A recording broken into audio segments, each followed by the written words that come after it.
avec Sébastien, à M. Sébastien Adam. Donc, encore une fois, merci pour votre conférence. On va donc passer tout de suite à la prochaine conférence et on ne va pas faire de réseautage, ça va être un petit peu plus tard. Donc j'invite M. Sébastien Adam à se présenter et à nous faire sa conférence. Donc voilà, je passe la parole. Oui, bonjour tout le monde. Donc, m'entendez-vous bien?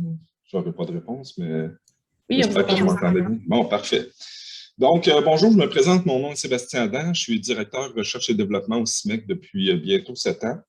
Ma spécialité principale, je suis docteur et ingénieur en génie logiciel avec une spécialité au niveau justement des architectures des systèmes intelligents. Et puis, parlant d'environnement intelligent, aujourd'hui, j'ai basé ma présentation, je vais vous parler justement de l'architecture des environnements intelligents et ce que ça implique de développer des environnements intelligents ou des technologies destinées aux environnements intelligents. Donc, je vais débuter avec une courte présentation rapidement, juste pour dire le CIMEC, qu'est-ce que c'est en gros. Et puis, rapidement, je vais tomber dans le projet typique que nous réalisons au CIMEC. Et puis, bien, ce que ça implique de développer des environnements intelligents. Donc, je partage mon écran. À l'instant.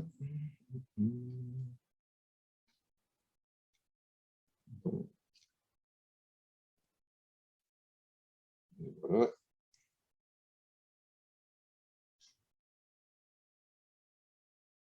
Bon. Là, je veux simplement, si quelqu'un pouvait me dire, on voit la présentation correctement? Oui, on va super bien. Merci. OK, plein écran, parfait. Donc, le centre, le CIMEC, c'est un centre de recherche appliquée. L'historique, brièvement. Donc, c'est une OBLN. On a été créé en 1983 dans le but d'aider les entreprises au niveau du développement technologique. On est affilié au Collège Lionel Groulx, comme M. Beauchamp le mentionnait. On est un centre reconnu, donc un centre collégial de transfert de technologies. Et puis, notre réseau, le Synchronex, regroupe 59 centres de recherche comme le nôtre. Et puis, ça représente une force d'environ 1500 chercheurs, surtout des chercheurs dans le domaine de la recherche appliquée. Souvent, on réalise des projets qui sont financés, donc en collaboration avec des organismes comme Scalia, Ivado et d'autres organismes gouvernementaux, que ce soit des organismes provinciaux ou fédéraux. Dans les centaines de projets, même probablement bientôt des milliers de projets qu'on a réalisés, une grande partie de ces projets-là sont soutenus par les différents paliers de gouvernement, même au niveau municipal. D'autres projets sont financés directement par nos clients, nos entreprises. Donc, le CIMEC, on a une équipe en place au niveau de la gestion, entre autres, pour gérer les différents projets, gérer les interactions avec les ministères, les collaborations avec les différents organismes, avec les universités, avec les autres centres de recherche. On a aussi dans l'équipe différents docteurs, professeurs, des ingénieurs, des techniciens, des étudiants qui participent à la recherche. Donc, plusieurs projets de recherche sont financés et quand on va chercher du financement, souvent, ils vont nous obliger à avoir une équipe qui inclut, entre autres, des professeurs pour assurer un transfert technologique, que ce soit au niveau du collège ou au niveau universitaire. Et même chose au niveau des étudiants, qu'on favorise l'inclusion des étudiants pour le plus tôt possible les impliquer au niveau de la recherche et les allumer, dans le fond, au niveau de la recherche.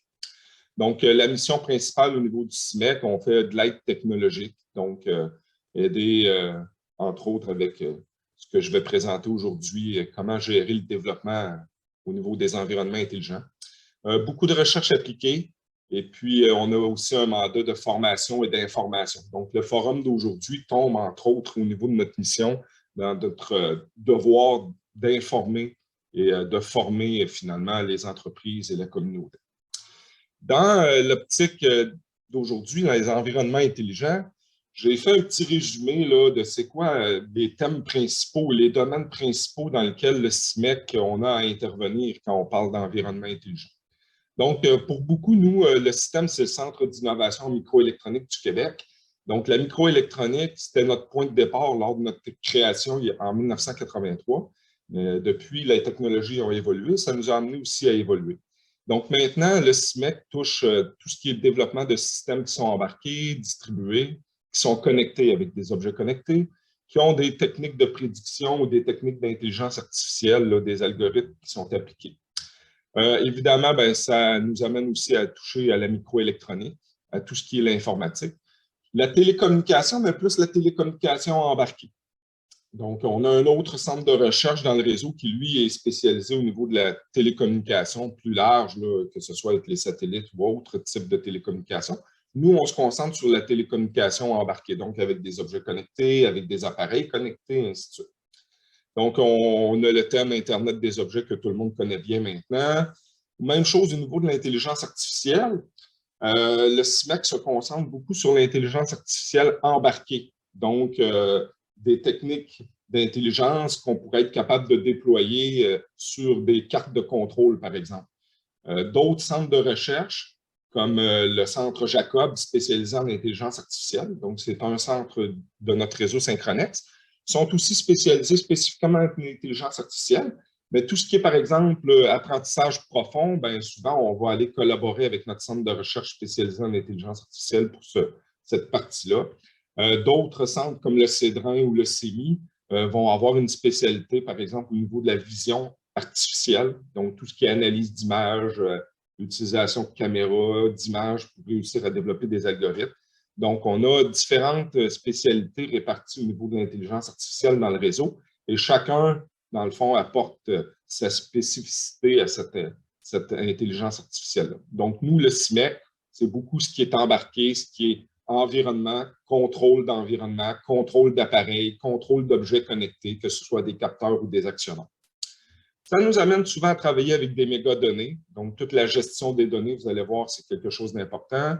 Beaucoup aussi d'importance au niveau de l'architecture à mettre en place pour gérer ces données-là. Donc, on va en discuter un peu aujourd'hui. Ça nous amène effectivement aussi à parler de plus en plus d'infos nuagiques. La majorité de nos clients, maintenant, ont besoin de l'info nuagique ou exploitent l'info nuagique, le cloud, pour réussir à développer leur environnement intelligent ou leur solution. Et puis, ben, le génie logiciel, oui, puis ça va être même le début de ma présentation. On va commencer avec le volet génie logiciel. En quoi le génie logiciel est important là, quand on fait du développement d'environnement intelligent. Donc, toutes ces expertises-là mises ensemble et bien plus, parce qu'en réalité, il y a les expertises de nos entreprises elles-mêmes qui est importante en développement d'environnement intelligent. Donc, c'est ce qui nous amène, nous, dans différents projets. Donc, à participer au niveau de l'intelligence. Les mandats typiques, par exemple, depuis plus de 20 ans, nous travaillons, entre autres, avec des entreprises au niveau des supermarchés. Donc, on a développé avec nos partenaires des technologies qui nous permettent aujourd'hui de contrôler 5000 supermarchés partout au Canada, aux États-Unis, au Mexique. Donc, les différents supermarchés sont équipés d'appareils électroniques. Bien, tous ces appareils électroniques-là, on a développé une plateforme qui permet d'intégrer tous ces appareils électroniques-là. Les différents appareils électroniques, exemple, ici, on voit un comptoir réfrigéré. Bien, un comptoir réfrigéré, typiquement, il peut avoir jusqu'à 20 capteurs à l'intérieur du comptoir qui permettent de capter différentes données, que ce soit sur l'humidité, la température, le flux d'air, le gaz pour les compresseurs. Bref, il y a un paquet de capteurs qui nous donnent un ensemble d'informations. Et puis, ben, ces données-là, ultimement, peuvent être exploitées justement pour développer des solutions d'intelligence. Cet environnement-là, c'est un exemple, mais il y a d'autres projets sur lesquels le CIMEC intervient, ne serait-ce que, par exemple, au niveau des serres. Donc, depuis 5 ans, le CIMEC a travaillé beaucoup à développer l'aspect des serres intelligentes. Donc, notre focus principal, c'est de réussir à utiliser les technologies pour être capable de détecter la vitalité de la plante de manière automatique et de contrôler l'environnement en fonction de la vitalité de la plante. Donc, encore une fois, ça implique d'instrumenter l'environnement avec des capteurs, des actionneurs, des appareils avec lesquels on est capable d'interagir, de récupérer des données, puis ultimement, être capable d'exploiter ces données-là pour développer des technologies utiles à l'automatisation d'une serre intelligente. Un autre type de mandat, plus au niveau des fermes, donc depuis aussi quelques années, le CIMEC travaille avec des partenaires au niveau de tout ce qui est l'élevage de précision. Donc, quand on parle d'élevage de précision, comment instrumenter la ferme, comment instrumenter les animaux, comment aider le fermier finalement à gérer sa ferme Et puis, le focus principal de ces projets-là, c'est de dire, OK, le bien-être et la santé animale vont dicter la gestion de la ferme. Donc, comment utiliser les technologies pour détecter la santé animale, détecter les besoins finalement au niveau des animaux, puis de façon automatique, venir ajuster ou venir faire une intervention au niveau de l'environnement pour mieux gérer l'environnement. Donc, exemple, détecter qu'au niveau de l'air, il y a une problématique, la qualité de l'air n'est pas bonne. Bon, bien, on ouvre les ventilateurs, on ouvre les volets, puis on fait circuler l'air. Donc, c'est un exemple d'intervention. Donc, le thème intelligent pour le CIMEC est beaucoup plus large que seulement, par exemple, de l'apprentissage profond ou de l'apprentissage machine ou une technique précise là, de détection d'images. Le terme intelligent, pour nous, ça inclut aussi la capacité d'instrumenter tout l'environnement, d'être capable d'aller récupérer des données, puis ultimement d'interagir avec cet environnement-là.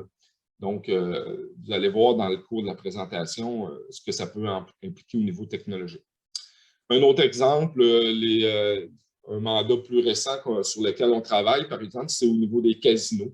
Donc, comment aider, par exemple, les casinos à mieux gérer leur table de jeu. Donc là, le focus est beaucoup sur la capacité de détecter les fraudes, de détecter les erreurs de paiement, détecter, par exemple, des joueurs qui auraient la capacité de calculer les cartes, donc différents types d'analyses qu'on peut réussir à mettre en place pour aider finalement les casinos à mieux gérer leur environnement. Donc, typiquement, puis là, il y a d'autres types de projets dans lesquels le CIMEC intervient. Quand on parle d'environnement, pour nous, exemple, on a instrumenté des camions de pompiers. Un camion de pompiers, c'est un environnement en soi. Des voitures de police qu'on a instrumentées, une voiture de police, c'est un environnement. Des ambulances, on a instrumenté des poissons, donc tout ce qui est environnement dans l'eau, c'est autre chose aussi. Donc, le terme environnement intelligent est large et vous allez voir dans la présentation les différentes technologies impliquées pour développer ce genre de service. Donc, typiquement, l'architecture qu'on voit ressortir la majorité du temps dans nos différents projets, c'est qu'on se retrouve avec un ensemble d'objets qui sont reliés en réseau, donc souvent à l'aide de cartes de contrôle ou de cartes d'interface. Ces objets-là nous donnent des données qui sont stockées souvent sur un serveur qui est local. Donc, par exemple, chaque supermarché, les 5000 supermarchés instrumentés ont tous un serveur local sur lequel ils viennent accumuler les données, par exemple, du supermarché lui-même. Mais notre partenaire principal, lui, a aussi un ensemble de serveurs distants sur lequel il est capable de récupérer les données des 5000 supermarchés pour les centraliser dans un entrepôt de données. Et par la suite, on peut réussir à développer des algorithmes, des solutions qui sont utiles au niveau local ou qui sont aussi utiles au niveau à distance. Donc, il peut y avoir des solutions spécifiques pour les supermarchés, un supermarché spécifiquement, mais aussi il peut y avoir une façon de gérer l'ensemble des supermarchés qui est intéressante. Donc, cette capacité-là à centraliser les données de l'ensemble des supermarchés devient très importante. Puis, ultimement, avec ces données-là, les solutions développées, on se retrouve à présenter souvent les informations à travers des tableaux de bord ou à présenter des solutions là, de notification ou d'alerte ou tout ce qui est nécessaire pour faire un contrôle d'environnement intelligent. Donc, l'architecture typique qu'on voit apparaître dans nos projets, c'est ce que vous voyez à l'écran actuellement. Maintenant, ce qu'on a à faire pour réussir à développer ce genre d'architecture-là, c'est ce qu'on va voir dans les prochaines minutes. Donc, si on regarde, par exemple, au niveau des comptoirs réfrigérés, juste les supermarchés, juste la partie réfrigération.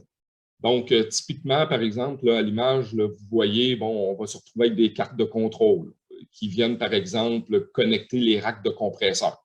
D'autres cartes de contrôle viennent se brancher au condensateur. Il y a d'autres cartes de contrôle qui vont venir se brancher aux îlots. D'autres cartes de contrôle se branchent aux portes. Donc, les différents appareils électroniques sont tous reliés à un réseau qui permet finalement la récupération de l'ensemble des données. Puis, ultimement, on a des interfaces, on a des outils qui nous permettent, par exemple, de détecter les anomalies, de détecter les problématiques d'entretien, de détecter, OK, est-ce qu'on pourrait avoir une meilleure efficacité énergétique, Donc, on est capable par la suite, avec ces données-là, de les exploiter pour mieux gérer finalement notre environnement. Et c'est ce point précis-là où est-ce qu'on vient parler d'environnement intelligent. Le CIMEC, souvent, a un focus de contrôler l'environnement à l'aide de technologies qu'on peut qualifier de technologies intelligentes. Mais le mot est très large dans notre cas, vous allez voir. Donc, la première partie que je vais aborder, c'est la partie génie logiciel. Donc, quand on développe une architecture comme celle-là, plusieurs entreprises qui débutent dans le domaine ou qui sont dans le domaine depuis longtemps se rendent compte que, OK, il y a des méthodes de travail importantes à mettre en place. Donc, souvent, développer une architecture, ça nous amène d'abord à penser à tous les attributs de qualité que l'on veut pour notre architecture. On veut que ce soit performant, on veut que ce soit sécuritaire, on veut que ce soit fiable, on veut qu'on puisse interagir, donc toute l'interopérabilité. Je veux être capable de mettre à l'échelle. Je veux la disponibilité de mon système 24 heures sur 24. Donc, de la flexibilité. Je veux être capable de réutiliser des technologies qui existent déjà. Donc, je pourrais en nommer là, des attributs de qualité jusqu'à demain matin. Il y en a beaucoup à considérer. Donc, une première étape, souvent, c'est d'identifier c'est quoi les attributs de qualité et c'est quoi les exigences fonctionnelles de notre environnement. Ultimement, ça va nous amener à prendre des décisions architecturales. Ces décisions architecturales-là vont nous amener à une architecture qu'on va devoir analyser pour ultimement identifier c'est quoi les risques dans cette architecture-là, qu'est-ce qui n'est pas risqué, c'est quoi les points sensibles qu'on doit absolument là, faire attention, puis que c'est l'essentiel, par exemple, la sécurité, la performance. Et puis souvent, ça va nous amener à faire des trade-offs, des compromis. Donc, OK, tu veux beaucoup de sécurité, ben, ça va avoir de l'impact sur la performance. Donc, il y a quand même une bonne analyse à faire au niveau architectural pour réussir à réfléchir la bonne architecture dès le départ pour éviter finalement qu'on fait du développement dans une mauvaise direction. Pour réussir à prendre nos décisions, ben, normalement, on a un ensemble de connaissances préexistantes. Donc, que ce soit des styles architecturaux, des tactiques architecturales ou des patrons de conception existants. Donc, une des capacités qu'on a au CIMEC, ben, c'est de connaître l'ensemble de ces patrons de conception-là, les tactiques architecturales ou les styles architecturaux applicables. Et puis, ultimement aussi, de connaître ben, c'est quoi les décisions typiques qu'on a à prendre pour supporter certains attributs de qualité qui sont demandés par nos clients. Donc, là, c'est très grossier, mais ça résume quand même très bien quand on développe une architecture intelligente, le processus typique. Qualité, on prend des décisions, on analyse nos décisions, on fait des compromis, on évalue les risques, puis toutes ces décisions-là sont basées sur des connaissances préexistantes. Donc, les gens ont développé des technologies, ont su finalement, bon, qu'est-ce qui marche pas. C'est devenu un ensemble de connaissances disponibles à tous qu'on exploite pour développer des environnements intelligents. Ultimement, le processus, on est encore dans la partie génie logiciel. Pourquoi le génie logiciel est important? C'est que quand on va arriver au développement de ce genre d'environnement-là, souvent, ça demande un paquet de technologies, beaucoup d'expertise commune, et puis, il y a les standards de développement qui nous aident finalement à nous structurer. Donc là, je vous donne l'exemple de ISO 29110. Mais pourquoi ISO 29110 en particulier? C'est que toutes les entreprises, ISO 29110 est destiné aux petites entreprises de 25 employés et moins. Et puis, l'idée de cette norme-là, c'est de venir dire, hey, minimalement, là, quand tu fais du développement logiciel, dont des environnements intelligents, et du développement matériel aussi, là, quand on parle du développement, c'est autant le matériel que le logiciel, ben, c'est quoi que tu devrais suivre comme processus, comme activité, comme tâche pour faire ton développement? Donc, la norme 29110, ce qu'elle fait, elle est venue analyser des normes beaucoup plus grosses, comme la ISO 12207, la ISO 25000 pour les attributs de qualité. La 12207, c'est tous les processus en génie logiciel qui existent, qui sont recensés dans la 12207. La ISO 12258, par exemple, c'est tout ce qui est processus de vérification, de validation. Donc, il y a un paquet de processus, de standards qui existent qui viennent nous dire comment on devrait attaquer chaque activité de développement. La 29110, qu'est-ce qu'elle a fait, elle? Ils ont été pigés dans l'ensemble des standards existants pour aller ressortir l'essentiel de l'essentiel. c'est quoi le minimum qu'une petite entreprise là, qui n'a pas tant les moyens que ça, puis qui n'a pas le temps de tout gérer les différents standards, c'est quoi le minimum qu'on devrait mettre en place? Donc, la 2910, c'est ce qu'elle vient nous dire. Elle vient nous aider finalement à, par exemple, ici, là, un processus de développement typique qu'on pourrait appliquer pour faire le développement d'un environnement intelligent. Donc, on voit les différentes activités. Donc, l'initialisation, on analyse les exigences, on fait la conception de l'architecture, on construit le logiciel, on l'intègre, on le teste, et puis on le livre. Donc, la norme vient décrire justement comment on devrait réaliser chacune de ces activités-là. Puis les petites cases ici que vous voyez, là, les requêtes de changement, les spécifications des exigences, c'est des livrables par rapport à chacune de ces activités-là. Donc, quand on travaille au niveau du SMEC, par exemple, avec différentes entreprises, on peut avoir des fois 20 à 30 projets parallèlement où est-ce qu'on a différents environnements à développer. Ça nous prend une méthode de travail qui est standardisée et puis on applique, par exemple, des standards internationaux qui sont reconnus. Ces standards-là, vous les appliquez probablement si vous faites déjà du développement logiciel dans votre entreprise parce que les standards sont écrits par des grandes entreprises comme Microsoft, IBM ou autres qui participent à l'élaboration de ces standards-là. Donc, quand vous utilisez des outils comme Teams ou autres outils de développement, ces outils-là appliquent déjà une bonne partie des standards internationaux. Donc, ça, c'est une des réalités à mettre en place, toute la partie génie logiciel pour bien gérer votre développement. Ultimement, l'objectif, c'est d'arriver à assurer la qualité du logiciel. Donc, on a ce qu'on appelle la maison de l'assurance qualité. Et là, vous voyez, ça nous implique d'être capable de catégoriser nos erreurs, d'être capable de faire des tests, d'être capable de faire des revues, de bien gérer nos configurations, de faire des vérifications et des validations, de faire des mesures, de calculer c'est quoi le coût de la qualité, d'évaluer c'est quoi le modèle de qualité qu'on voudrait appliquer. Donc, le modèle de qualité, par exemple, tout à l'heure, on parlait de performance, de disponibilité, de fiabilité, de mise à l'échelle. Donc, c'est quoi le modèle qu'on veut appliquer, la définition de ces qualités-là, puis c'est quoi les exigences spécifiques à l'environnement qu'on est en train de développer. On parle de gestion de risque, gestion des contrats, gestion des fournisseurs. Bref, vous voyez que pour assurer la qualité du développement, quand on développe un environnement intelligent, il y a beaucoup de choses à mettre en place. Et c'est là où est-ce qu'on se fie aux standards internationaux pour déjà mettre en place notre façon de travailler. Et cette façon de travailler-là, souvent, on va venir la renforcer avec ce qu'on appelle l'intégration continue. Donc, au CIMEC, pour tous les projets de développement qu'on a en environnement intelligent, on a un environnement de développement standardisé qui nous permet de construire et d'intégrer nos nouveaux composants. Donc, quand ces nouveaux composants-là sont intégrés puis réussissent à passer les portes de qualité qu'on a automatisées, on se retrouve à l'environnement d'assurance qualité. Donc, cet environnement d'assurance qualité-là, c'est un environnement qui nous permet d'effectuer un ensemble de tests pour s'assurer, avant de livrer au client, que ce qu'on va livrer répond à l'ensemble des besoins, puis au niveau intégration, au niveau système, tout se passe bien. Quand la partie, l'environnement d'assurance qualité, c'est assuré que ce qu'on a développé est bon et peut être développé et déployé en production, ultimement, on vient déployer les solutions en production. Et là, souvent, on va finaliser des tests, par exemple, les tests d'acceptance, les tests de performance, dans l'environnement du client. Donc, ce genre d'environnement-là, on est directement dans l'aspect génie logiciel. Le génie logiciel se concentre à dire comment on devrait travailler, puis ultimement, pour assurer la qualité de ce qu'on développe. Donc, ça nous amène souvent à venir mettre en place des environnements de développement comme ceux-là qui sont automatisés ou semi-automatisés. C'est sûr que quand on parle de standards, il y a des coûts, il y a des bénéfices.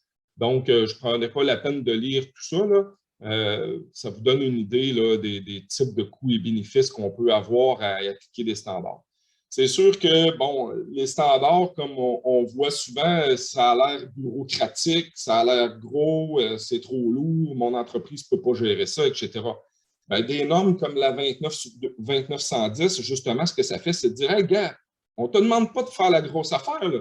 Minimalement, fais juste ça. Puis déjà, tu vas avoir une meilleure qualité, puis tu vas offrir un meilleur service, tu vas avoir un meilleur développement, puis tu vas pouvoir bénéficier finalement des bénéfices d'appliquer des standards. Pour nous, évidemment, un des points importants, c'est le 5 ou 6e point ici, là, améliorer la qualité des produits et des services. Donc, toute la maison de la qualité dont on vient de voir, bien, ultimement, pour nous, c'est le but de vous livrer quelque chose de qualité. Donc, quand on vous livre, c'est parce qu'on sait qu'on respecte les standards internationaux, on respecte les normes, on l'a développé de la meilleure façon possible.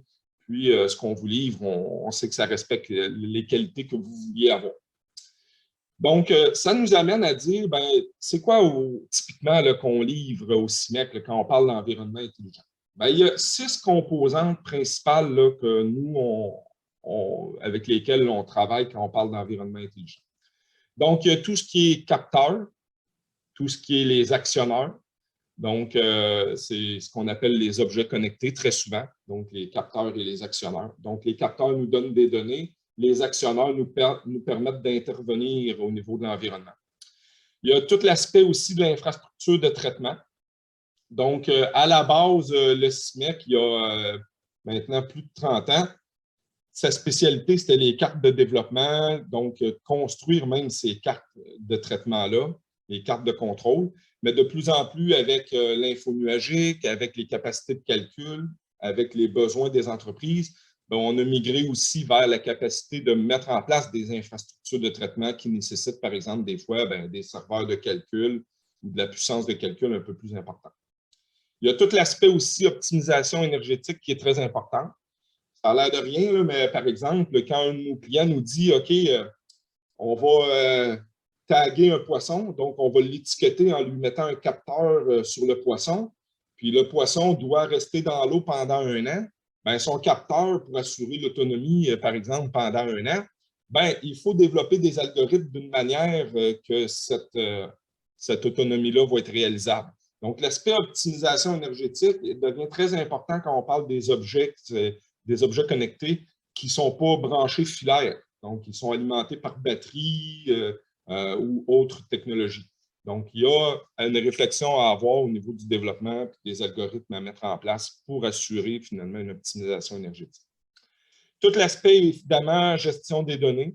Donc, quand on parlait tout à l'heure des 5000 supermarchés, que j'ai à récupérer l'ensemble de ces données-là, les intégrer d'une manière exploitable, bien, il faut connaître comment on gère les données, comment je les stocke, je les formate comment, je les filtre de quelle façon, je les augmente de quelle façon. Bref, il y a beaucoup de travail à faire au niveau des données.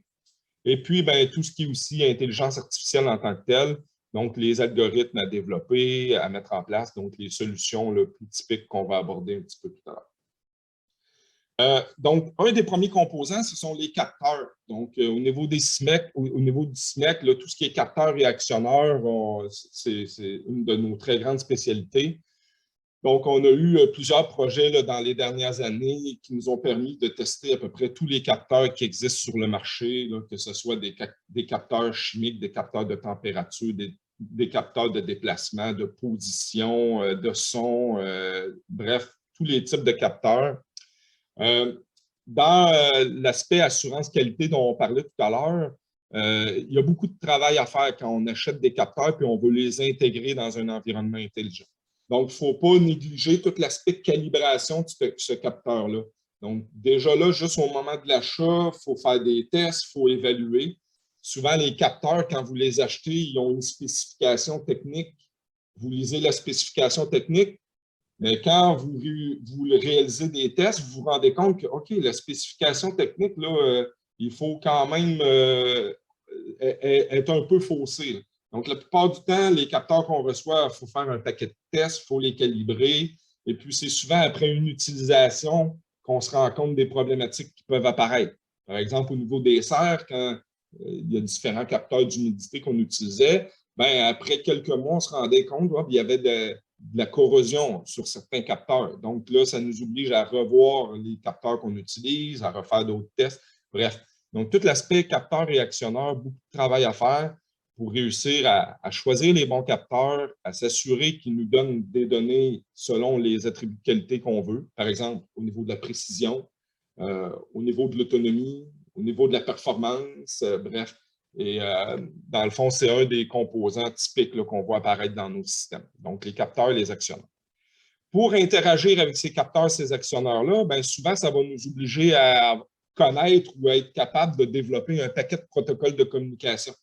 Donc, quand on parle d'environnement intelligent, c'est un ensemble de composants qui interagissent les uns avec les autres. Donc, j'ai des protocoles de communication entre ces composantes-là. Et puis là, ben, plus tu as de capteurs, plus tu as d'actionneurs, ben, souvent, tu te retrouves avec différents fournisseurs. Et puis, ben, là, on peut se retrouver à avoir, pour un environnement intelligent, ben, plusieurs types de protocoles à supporter. Donc, il y a des protocoles standards, là, par exemple, le Wi-Fi, c'est souvent là, Bluetooth, c'est souvent là. Modbus aussi, c'est quelque chose qu'on voit souvent. Il y en a d'autres qui sont moins standards, comme LoRa ou même cellulaire, malgré que c'est quand même assez standard. Bref, tout ça pour dire, au niveau technologique, ça demande quand même une belle expertise là, au niveau des protocoles de communication.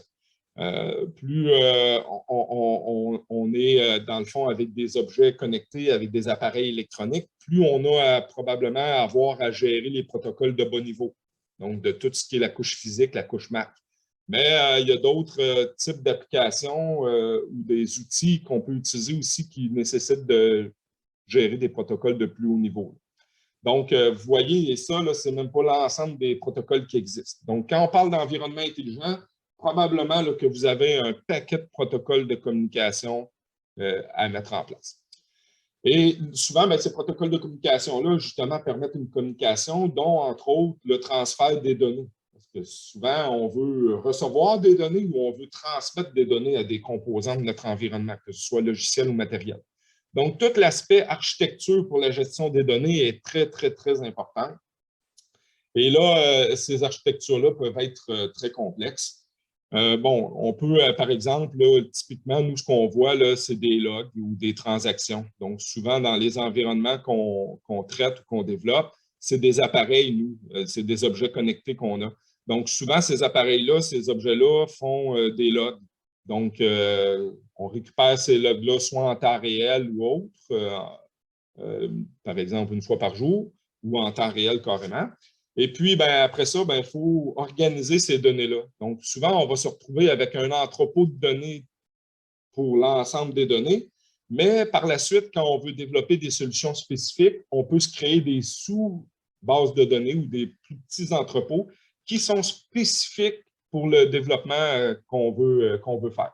Par exemple, un des projets sur lesquels on travaillait, qu'on a livré il y a quelques années, c'était les comptoirs réfrigérés intelligents. Donc, comment faire le dégivrage de manière intelligente? Donc, plutôt que de dégivrer tous les comptoirs 5 fois par jour, donc quand vous avez 200 comptoirs réfrigérés dans un supermarché, là, puis tu dégivres tous 5 fois par jour, je peux vous dire qu'au niveau énergétique, ça coûte extrêmement cher. C'est le troisième poste de dépense au niveau des supermarchés, c'est l'aspect énergétique. Entre autres, les comptoirs réfrigérés, c'est 50% de ce coût énergétique-là. Donc, comment mieux gérer le dégivrage? Donc, pour développer cette solution-là, on a développé des modèles prédictifs qui nous aidaient à prédire c'est quand le meilleur moment pour faire le dégivrage. Bien, on s'est rendu compte que on pouvait des fois, l'hiver, passer 3 semaines sans dégivrer, puis c'était correct. Donc là, on passe de 5 fois par jour à je dégivre juste une fois par 3 semaines. Ça fait une grosse différence. Donc, mais pour cette solution spécifique-là, là, on a créé des bases de données spécifiques pour les comptoirs réfrigérés. Donc, dans un supermarché, il peut y avoir 2000 capteurs, mais dans un comptoir, j'en ai juste 20. Donc, je n'ai pas besoin de l'ensemble des données complètement, là. Donc, on crée des sous-ensembles de données, puis là, on peut exploiter ces données-là pour faire du développement. Et quand on parle de gestion des données aussi, il y a plusieurs types de données qu'on va se retrouver à gérer. Donc, ça peut être des données multimédia, donc des vidéos, des images. Par exemple, là, dans le contexte qui nous occupe, pour les supermarchés, on avait des capteurs d'images pour être capable de détecter le givre. Ça peut être des données relationnelles, donc des données typiques là, de formulaires ou des données, des valeurs numériques ou autres. Mais ça peut être aussi des données en time series. Donc, des données en time series, c'est des données qui sont obligées d'être étiquetées avec le temps. Donc, souvent, les logs des machines, par exemple, c'est des données en time series. Donc, on veut savoir à quel moment dans le temps il y avait telle température, telle humidité. Donc, il faut avoir une étiquette de temps. Donc, il y a une façon de gérer ces différentes données-là. Ce n'est pas toutes la même manière. Ce n'est pas toutes les mêmes technologies. Donc, c'est des choses qu'il y a à réfléchir pour réussir à développer des environnements intelligents. Donc, juste vous donner un aperçu, regardez, puis là, ce n'est pas l'ensemble des technologies, mais vous voyez des exemples de technologies juste pour la gestion des données. Donc, le CIMEC, souvent, là, vous voyez ici, il y a une couche là, open source. Là. Donc, souvent, il y a beaucoup de technologies open source qu'on peut appliquer. Même dans la majorité de nos projets, on va se retrouver à appliquer des technologies open source. Il y a certaines technologies plus poussées qu'on a besoin des fois qui sont propriétaires, mais on peut souvent faire beaucoup avec des technologies open source. Donc, parlant de gestion de données, ultimement, ces données-là, ce qu'on essaie de faire, bien, entre autres, d'appliquer ce qu'on appelle le principe de l'analyse prédictive. Donc, première chose, on veut récupérer ces données-là. Donc, souvent, c'est un grand volume de données. On doit le contextualiser. Donc, par exemple, ben, ces données-là viennent de tel comptoir réfrigéré. On les a obtenues à telle date, puis ben, on contextualise ces données-là. Ultimement, on va aussi trouver des situations particulières. Donc, ce que c'est, dans le fond, les situations particulières, souvent, on va avoir analysé les données. Puis là, on se rend compte que, oh, boy, la courbe de données, tout d'un coup, a fait un schéma particulier. On appelle ça un patron. Donc, quand on reconnaît ces patrons-là dans les données, bien, ça nous indique, oh, il y a peut-être une possibilité d'exploiter ce patron-là. Quand je le vois dans les données, est-ce que je suis capable de voir autre chose, faire des corrélations qui vont me permettre de développer un modèle prédictif? Donc, toute cette mise en situation-là des données est très importante. Souvent, ça va nous demander de regarder les données, on applique des techniques d'analyse, on se rend compte de des trucs, on applique d'autres techniques d'analyse, on se rend compte de d'autres choses. On arrive au bout du compte, ah, finalement, ça ne sert à rien ce qu'on a fait. On recommence, on trouve d'autres patrons, on applique d'autres techniques. Bon, ultimement, on espère arriver à ce qu'on appelle une analyse prédictive. Donc, être capable de prédire, selon les données qui arrivent, ça va être quoi l'état prochain du système. Et puis, quand on est chanceux et qu'on arrive à la prescriptive, bien là, c'est de dire, non seulement je suis capable de prédire ce qui se passe, mais je suis capable de prescrire ce que tu as à faire. Hey, dégivre, c'est le temps. Donc, c'est une chose de prédire, puis dire, par exemple, j'ai prédit que c'était le temps de dégivrer, mais de prédire suffisamment de manière fiable, ben, que là, je suis capable même de le déclencher automatiquement, le dégivrage, ben là, on est rendu à la prescriptive. Là, on est rendu encore plus loin dans notre capacité de gérer l'environnement de manière intelligente. Donc là, je vous donne un exemple typique. Là, regardez au niveau des supermarchés. Là, ça, c'était des compresseurs qu'on analysait. Puis, vous voyez, là, tout d'un coup, on avait trouvé un patron particulier dans les données des compresseurs. Et puis, on a identifié que quand on voyait ce patron-là, bien, ça pouvait nous donner une indication qu'il y avait une bonne quantité de givre. Donc, vous voyez ici, là, le actuel en jaune, c'était notre prédiction. Donc, notre modèle prédictif, vous voyez en jaune, là, il était quand même capable de bien décrire le comportement des compresseurs. Bon, ici, il y avait un petit clash là, au niveau de la prédiction et de la réalité, mais c'était quand même viable. Et puis là, vous voyez, là, dans le fond, que notre prédiction était quand même assez juste là, par rapport aux données actuelles. Donc, des patrons comme ça, c'est ce qu'on veut exploiter souvent pour être capable de développer des modèles prédictifs. Mais il y a d'autres techniques d'analyse de données qu'on peut appliquer. Donc, au CIMEC, souvent, bon, l'intelligence artificielle peut être bien large. Là. Souvent, nous, on va être beaucoup au niveau de ce qui est apprentissage machine. Et puis, ben, on se retrouve, par exemple, avec des techniques comme des arbres de décision à mettre en place. Donc, par exemple, un autre projet au niveau des supermarchés, on avait à détecter c'était quand le besoin d'entretien pour certains appareils et puis au niveau efficacité énergétique, ben, comment on devrait peut-être reconfigurer les appareils pour avoir une meilleure efficacité énergétique.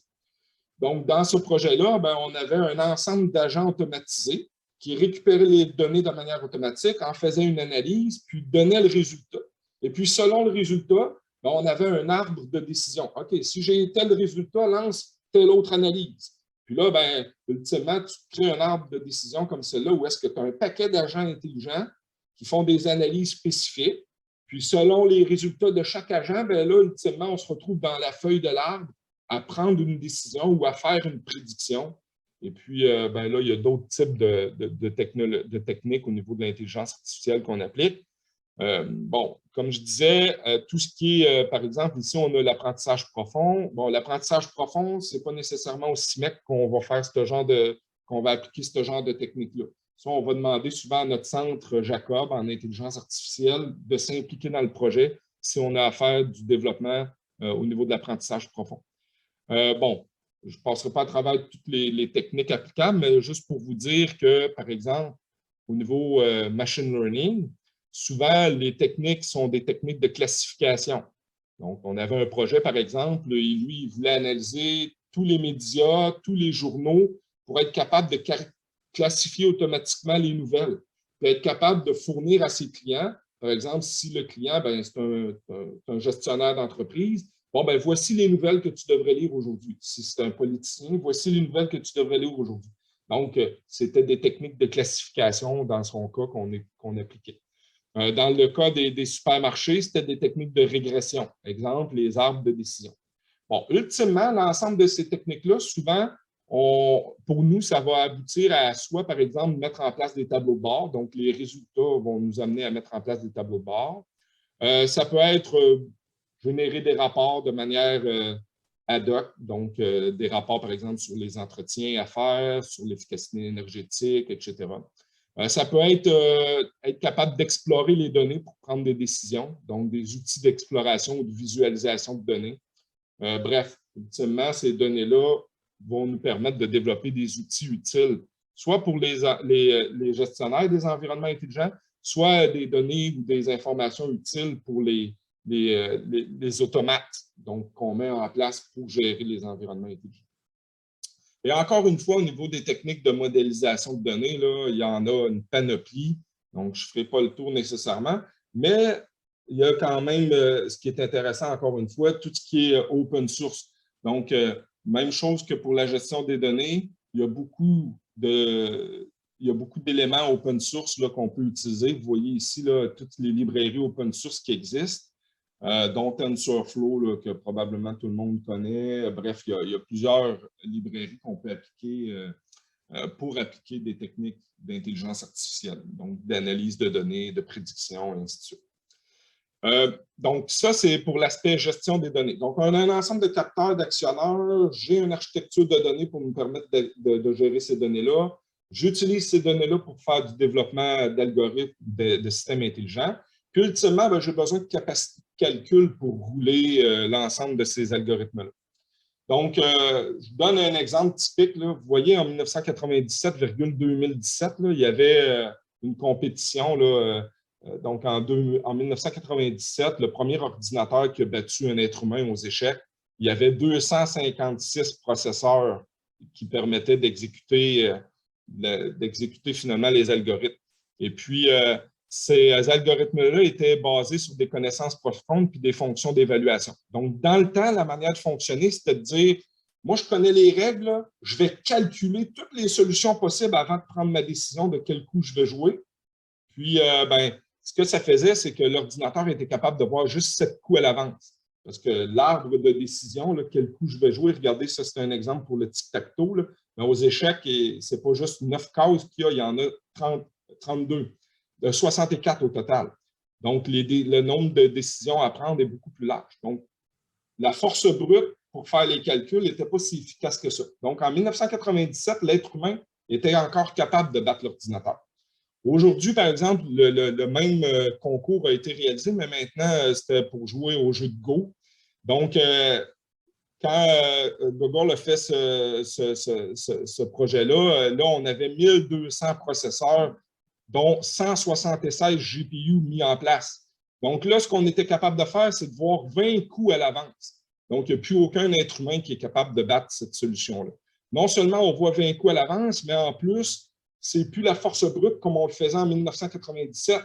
C'est un paquet de techniques d'intelligence artificielle qui sont appliquées qui permettent d'éliminer un paquet de branches de décision. Non, je n'irai pas dans cette branche-là, ça ne vaut pas la peine de calculer cette branche-là. Fait que là, déjà, avec les techniques d'intelligence, vous êtes capable de prédire lesquelles branches sont les plus plausibles. Donc, vous éliminez un paquet de calculs à faire. Puis, en plus, vous appliquez des techniques pour prédire le bon chemin à suivre plutôt que d'avoir à tout calculer. Donc, les techniques d'aujourd'hui sont rendues beaucoup trop puissantes. Maintenant, l'être humain, on n'est plus capable de rivaliser avec ce type de calcul-là.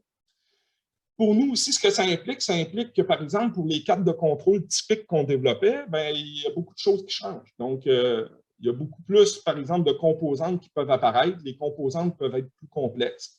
Donc, par exemple, les cartes de contrôle, maintenant, peuvent se retrouver avec des GPU intégrés. Au niveau télécommunication, on peut se retrouver avec plusieurs ports de télécommunication, plusieurs composantes de télécommunication. Et puis, bien, il y a différentes composantes qui se sont ajoutées au fil du temps. Donc, le CIMAC, à la base, on est spécialiste à développer ce type de carte-là. Et puis là, ben, c'est venu ajouter beaucoup de complexité au niveau des choix des composantes, comment intégrer ces composantes-là. Maintenant, les cartes, c'est des cartes multicouches. Donc, tu peux avoir fait le schéma de tous tes composants, puis comment ils interagissent par rapport à ta carte, puis ultimement, ramener ça pour miniaturiser ça dans une super petite carte. Ça oblige à replier la carte sur elle-même, à faire une carte qu'on appelle multicouche. Donc, ça nous oblige à revoir les techniques de développement et ça rend beaucoup plus complexe, finalement, l'utilisation ou l'intégration ou le développement de ce genre de carte de contrôle-là. Même affaire pour les automates programmables. Donc, souvent, dans certaines solutions, on va avoir des automates programmables. Bien, ces automates programmables-là aussi ont de plus en plus de capacité. Et puis, bien, ça demande une expertise particulière pour être capable de choisir le bon automate, le programmer. Il y a souvent 5 langages de programmation différents à être capable de gérer pour programmer un automate du genre et puis l'intégrer. Donc, ça demande quand même une bonne expertise là, au niveau des unités de calcul pour mettre en place l'infrastructure de traitement qui va être utilisée.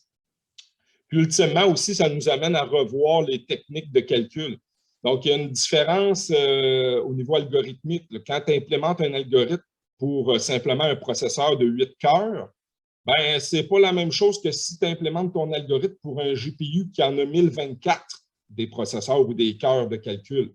Donc, chacun des cœurs de calcul, là, tu peux exécuter tes algorithmes en parallèle. Donc, c'est sûr qu'il y a une réflexion à avoir sur comment vous développez vos solutions intelligentes selon le type de technologie que vous allez exploiter. Donc, dans beaucoup de situations, maintenant, on voit que c'est un mix entre les deux. On va avoir un certain nombre de processeurs et puis un certain nombre de GPU. Malgré que les GPU, encore une fois, ce n'est pas nécessairement répandu, en tout cas dans la majorité des projets qu'on réalise, on peut encore éviter l'aspect GPU. Là. Souvent, on n'a pas besoin de l'ensemble de cette capacité de calcul-là. Donc, ça, c'est pour l'aspect capacité de calcul. Et puis là, ben, on se retrouve souvent à dire, OK, ben, si j'ai besoin d'un ensemble d'ordinateurs, j'ai besoin des serveurs distincts, etc., ben là, ça amène les gens à penser à l'infonuagique. Donc là, on a un paquet de solutions infonuagiques qui vont nous mettre en place ou qui vont nous offrir finalement cette capacité de calcul-là. Et puis là, ben, ça nous amène au niveau architecture à prendre beaucoup de décisions. Par exemple, là, on voit ici là, typiquement ce qu'on va retrouver au niveau du cloud. Donc, on appelle ça le cloud as a service ou l'infonuagique comme un service. Donc, on peut avoir, entre autres, 4 façons de déployer notre solution intelligente. On-premise, c'est que vous allez gérer l'ensemble des niveaux là, technologiques, c'est l'entreprise elle-même qui va la gérer. Donc, elle va mettre en place elle-même son propre réseau, toute sa capacité de stockage d'informations, tous ses serveurs, toute la virtualisation de ses serveurs, les systèmes d'exploitation, tous les outils intermédiaires que vous avez besoin, tout ce qui est algorithmes qu'on roule en temps réel, la gestion des données puis les applications. Donc, l'entreprise, elle décide de mettre tout ça sur ses épaules, puis c'est elle qui a les expertises pour gérer tout ça. Donc, un exemple typique, un projet avec Bell Hélicoptère, eux, ils viennent de mettre en place chez Bell Hélicoptère toute une infrastructure pour respecter les standards internationaux au niveau de l'armée même, parce qu'ils font des projets avec l'armée, puis là, ça les oblige à sécuriser leur infrastructure d'une manière vraiment très poussée. Donc, eux, les projets typiques qu'ils veulent réaliser, c'est des projets on-premise. Ils gèrent leur infrastructure au grand complet. Mais il y a beaucoup d'autres projets où est-ce que, ben, regarde, nous, là, toute la partie serveur, stockage, réseautique, virtualisation, on ne veut pas gérer ça. On veut gérer la partie système d'exploitation et en montant. Bien, quand vous allez utiliser des plateformes comme celle d'Amazon, donc AWS, ou celle de Microsoft, qui est Azure, ben, ils vont vous donner l'opportunité de choisir, ben, voulez-vous juste utiliser mes services d'infrastructure? Donc, c'est-à-dire, vous allez être capable d'utiliser leur serveur, leur serveur de stockage, leur réseau, toute la partie visualisation, c'est eux autres qui vont s'en occuper. Par contre, ça va être à vous à installer les systèmes d'exploitation, à installer finalement tout ce qui roule au-dessus de cette infrastructure. Il offre aussi d'autres types de services. Par exemple, vous pouvez dire, moi, je veux la plateforme comme un service. Donc là, tout ce qui est système d'exploitation, middleware ou les outils là, intermédiaires qui nous permettent de rouler nos applications, c'est, par exemple, Microsoft ou c'est Amazon qui va s'en occuper. Donc, toi, tu fais juste ta configuration, puis ce que tu t'occupes vraiment comme développement, tu te focalises à développer tes applications puis à gérer tes données.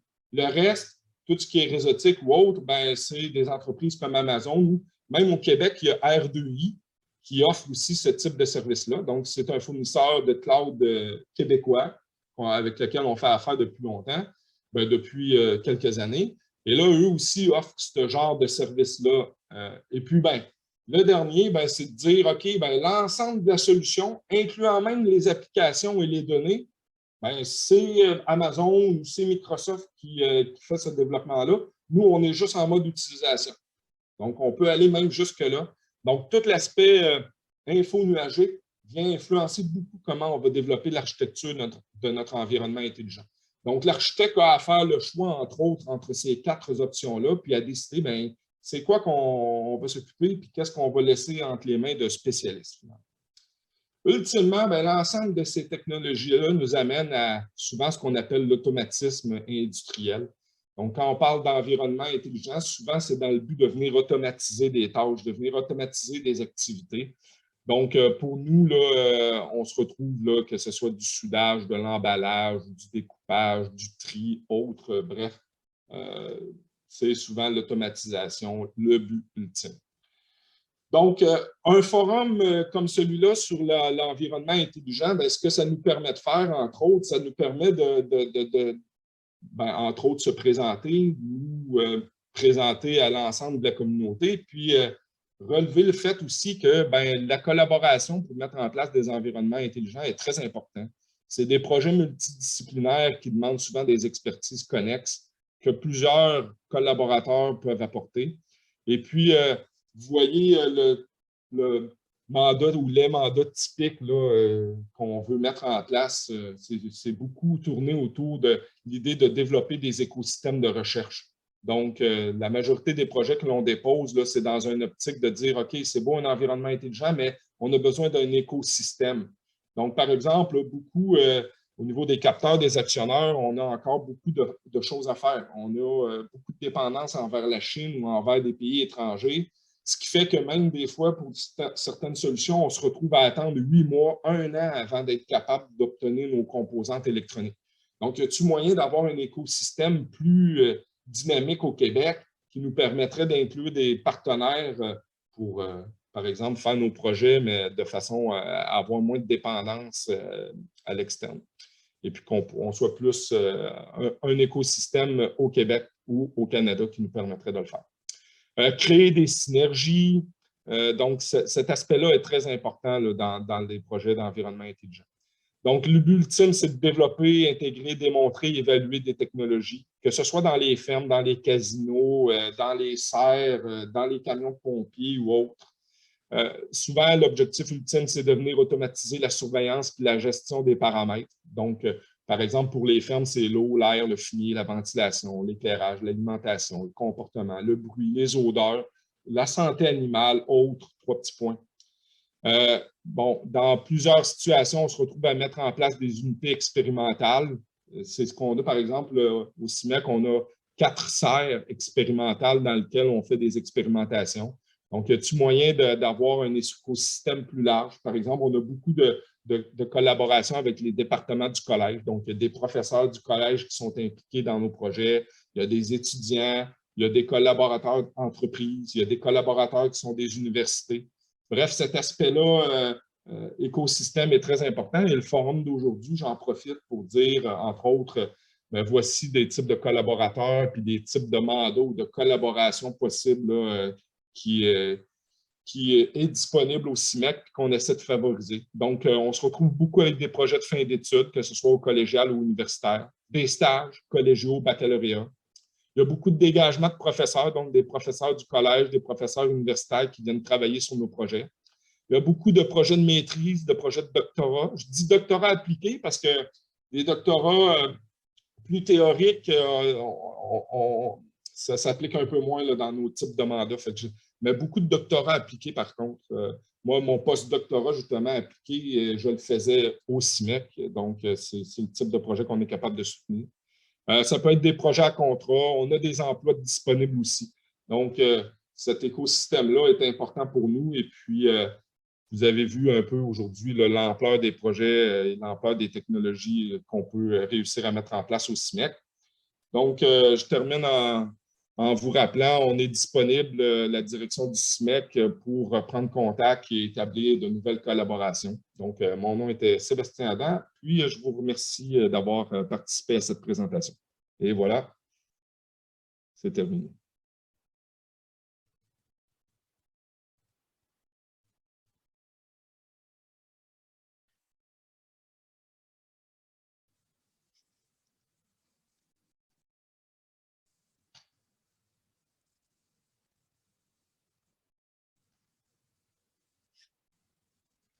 Je vais me brancher dans ici, je pense.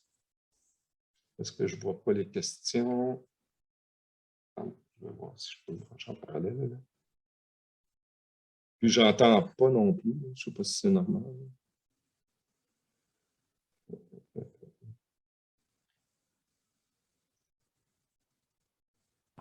Est-ce que vous m'entendez? Ah oui, là, je vous entends. Oui, parfait. Donc, je vais vous poser les questions qui sont dans le chat. Parfait. Suivez-vous une méthodologie et des standards d'architecture? Comment intégrez-vous les approches agiles? Oui. Au niveau des standards, au niveau architecture, oui. Dépendamment là, des projets.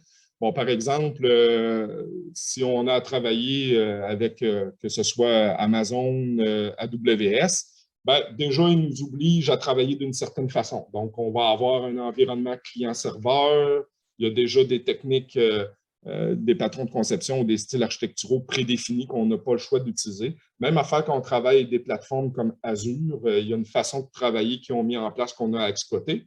Mais aussi, quand on développe nos propres architectures ou nos propres environnements, oui, il y a plusieurs types de standards qui sont appliqués.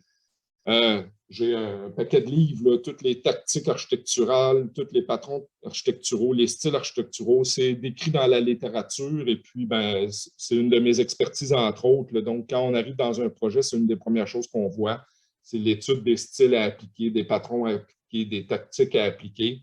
Et puis, oui, c'est souvent des pratiques, des bonnes pratiques standards qu'on va appliquer.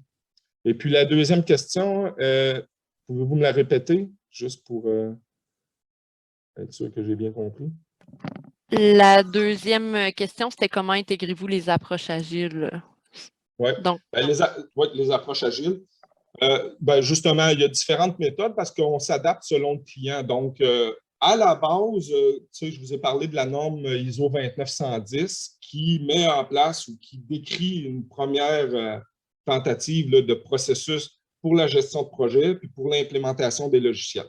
Donc, ça présente un peu les activités typiques, les livrables qu'on devrait avoir, ce qu'on devrait réaliser pour faire le développement. Donc, ça, c'est une des bases. Mais par la suite, selon nos clients, il y en a qui utilisent DevOps, il y en a qui utilisent Scrum, il y en a qui utilisent d'autres types de, par exemple, le processus unifié. Donc, dépendamment du client, on va adapter notre façon de développer. On peut même adapter les outils. Donc, on adapte les outils qu'on utilise. Donc, si notre client est habitué avec les outils de Microsoft, on va lancer le développement en fonction de ça. On va développer des outils Microsoft. S'il est plus habitué avec Jira ou avec d'autres types d'outils de gestion, on va s'adapter. Mais oui, la plupart du temps, c'est du développement agile, puis basé sur des approches, puis des outils là, qui sont standards, qui sont reconnus dans le marché. Là. puis que souvent nos clients utilisent déjà là, quand ils viennent nous voir. Donc, ça nous donne déjà une prémisse un peu de comment on va développer selon le client. Et on a une autre question de M. Chabot qui dit quels sont les principaux défis pour les entreprises à réaliser une architecture logicielle? Oui. Principaux défis, je dirais la quantité d'expertise que ça prend. Ça prend énormément d'expertise. Vous avez vu là, tout ce qu'on a passé à travers, là, ça va des automates, les capteurs, les actionneurs, les protocoles, la capacité de calcul, l'info nuagique, les mégadonnées, etc. Donc, ça te prend un bon architecte, ça te prend des bons développeurs, ça te prend une forte direction parce que, tu sais, si vous vous rappelez, au niveau de ma présentation, j'avais la maison de la qualité. Quand vous regardez la maison de la qualité, là, en bas, qu'est-ce qu'il y a qui supporte toute la maison de la qualité? C'est la direction. Puis au-dessus de ça, c'est l'équipe d'assurance qualité. Bien, il faut que la direction, elle a tout un défi, la direction, parce qu'il y a beaucoup de projets qu'on a débutés il y a 4-5 ans. Puis là, nos clients, quand ils ne sont pas habitués de faire ce genre de développement-là, puis ils se rendent compte que, OK, là, au niveau architectural, au niveau de l'environnement, j'ai tout ça à mettre en place. OK, ça me demande une expertise au niveau de la gestion des configurations, au niveau des développeurs, au niveau de la gestion de projet, au niveau architecture. Fait que, puis, c'est toute la mise en place, puis la gestion de cet écosystème-là qui devient très, très, très compliqué quand même. Et puis là, ben, c'est là où est-ce que, par exemple, des réseaux comme le réseau Synchronex peuvent assister les entreprises là, pour leur aider au moins à se départir un peu des besoins d'expertise. Parce que de plus en plus, le marché du travail est très compétitif, les ressources sont difficiles à identifier, à trouver, sont difficiles à conserver. Fait que quand tu te retrouves avec des ressources pas efficaces qui développent des choses qui sont problématiques, ben, c'est pas long là, que tes projets, là, c'est difficile à concrétiser. Donc, c'est important de s'entourer. Moi, je pense que le plus gros défi, c'est de s'entourer d'une équipe compétente avec des partenaires qui ont des expertises qui vont te servir à amener ton projet à terme. Je pense que c'est là le plus gros défi. Parfait. On a une autre question, en fait, dans le chat qui dit « Comment vous faites pour demeurer à l'affût des technologies et des derniers développements en microélectronique? » Oui. Ben, heureusement, on a beaucoup de partenaires qui font eux-mêmes du survol technologique, qui s'assurent d'être à jour. Et puis nous-mêmes aussi, on fait beaucoup l'analyse de ce qui se présente sur le marché. Dès qu'il y a quelque chose de nouveau, que ce soit un nouveau capteur, une nouvelle technique, on va l'acheter, on va l'appliquer, on va le tester. Quand Amazon, avec AWS, ils ont sorti leur plateforme AWS, même affaire avec Azure, on aurait très bien pu se dire on va se concentrer juste sur Amazon puis on ne touchera à rien. Mais non, on a fait exprès, on s'est parti des initiatives, on a touché à Azure, on a touché à AWS, on s'est impliqué aussi avec le RDI qui offre des solutions québécoises. Donc, c'est ce qui nous aide, entre autres, à rester à l'affût. C'est de dire, quand il y a de quoi de nouveau qui sort, là, on va l'essayer au moins minimalement en preuve de concept.